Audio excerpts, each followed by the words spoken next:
Patrick, bonjour. Bonjour. Alors, on vient découvrir votre collection. Alors, une collection qui est bien séparée, bien triée. Il y a les voitures d'enfance, il y a les copies, il y a les coups de cœur. On va commencer par les toutes premières voitures que vous avez eues. De quand datent-elles? C'est des voitures que j'ai depuis 50 ans, à peu près. Ça s'est échelonné au fil des années, encore maintenant, mais les premières sont ici, elles ont une bonne cinquantaine d'années. Alors, des voitures qui sont sûrement liées à quelques souvenirs? Oui, toutes ont à passer plus ou moins chargées. Et puis, j'y tiens personnellement beaucoup parce que c'est toute mon enfance, quoi. Alors, par exemple, est-ce que vous avez un souvenir de celle qui est ici, orange? C'est quelle voiture et quelle marque? C'est une Peugeot 404. En principe, j'ai encore la caravane Caravelaire qui doit aller dessus. C'est au moment des grandes vacances de 1960 à peu près. Alors, quelles sont les différentes marques que l'on trouve sur la table? Principalement, il y a du No-Rêve, il y a le Dinky Toy, et celle-ci qu'on a revue tout à l'heure, c'est CIJ. Il n'y a que celle-là. Et puis maintenant, toutes les nouvelles qui sont Made in China, qu'on trouve un peu partout dans le commerce. Alors, lesquelles préférez-vous? Les préférés, j'en ai plusieurs.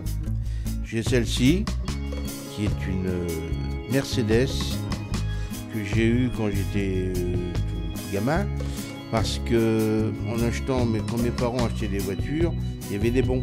Et au bout de X bons, on avait droit à un modèle SE spécial. Donc moi j'avais choisi cette Mercedes. Donc il y a celle-là.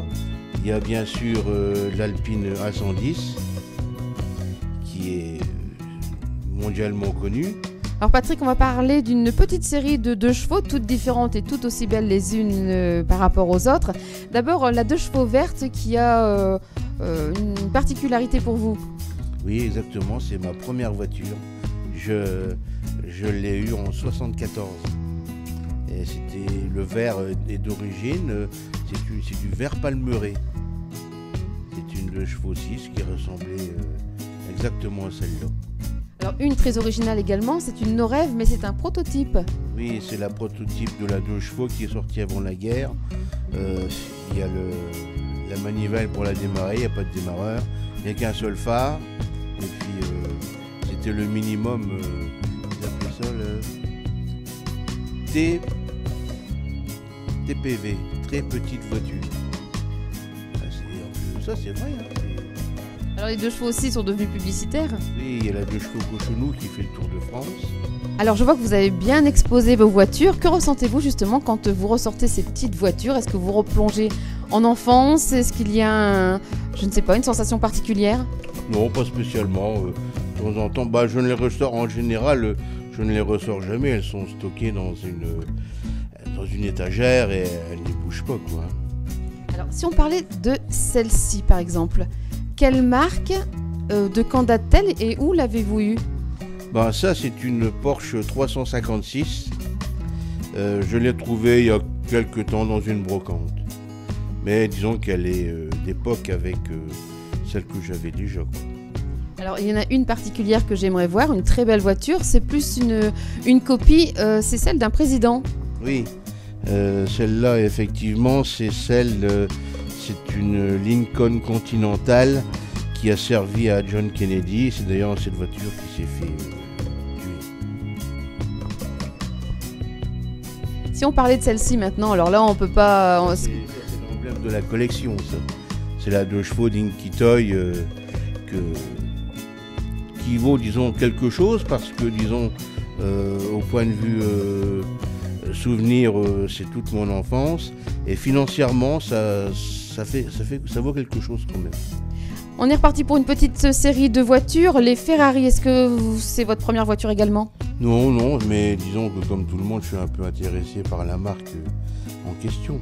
Donc il y a des Ferrari Formule 1, des Ferrari GT type 24 heures du Mans et des Ferrari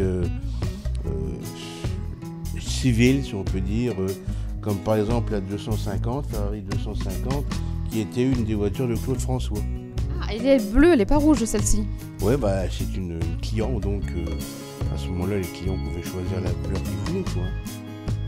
Il y en a une très ancienne également, celle-ci, la rouge, comme les Ferrari. Oui. Elle est très ancienne celle-ci. Oui, bah elle est d'époque, hein, c'est une voiture de celle-ci, et celle-ci aussi d'ailleurs est d'époque. Donc on voit quand même, en principe, à l'échelle au 43e, bon, les échelles sont à peu près respectées, mais enfin on voit quand même une grande différence de taille dans les voitures. Et à la différence aussi que les personnages sont à l'intérieur de l'habitacle. Oui, certaines y sont, d'autres non. Donc ça dépend des fabrications.